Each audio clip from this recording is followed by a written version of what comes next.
আসসালামু আলাইকুম ওয়া রাহমাতুল্লাহি ওয়া বারাকাতুহু। এখন আমরা আসছি মিরপুর 1 নম্বর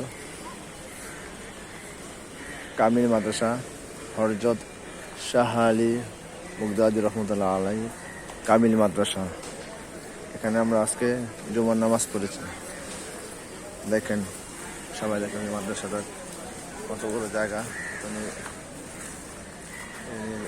মাদ্রাসা প্রতিষ্ঠিত হয়েছে বিশাল বড় জায়গা নিয়ে, সুন্দর মাদ্রাসা। ঢাকা শহরের ভিতরে মিরপুর 1 নম্বরে ঢাকা শহরের ভিতরে এত সুন্দর মাদ্রাসা খুবই কমই আছে। আপনারা চাইলেও এখানে আসতে দেখতে যেতে পারেন। খুব সুন্দর একটি মাদ্রাসা,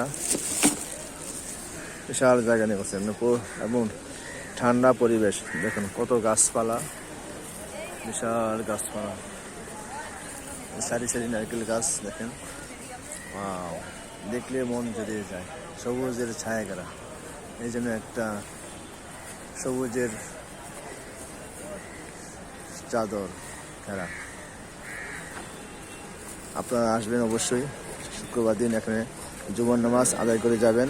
আশা করি আপনারা সবাই এখানে এসে জুমার নামাজ আদায় করে যাবেন। এই যে দেখেন, আপনারা এটা হচ্ছে মসজিদের একটা টিন শিট, এটা নামাজ হচ্ছে। এই যে মূল মসজিদটা, ওটা হচ্ছে মূল মসজিদ। মসজিদটা ছোট হলেও মুসল্লি বিশাল, অনেক মুসল্লি। ওই যে এখানে সাইবেন দেওয়া হয়েছে, এখানে মুসল্লিরা নামাজ আদায় করছে। খুব সুন্দর যে মাদ্রাসা। এই যে এখানে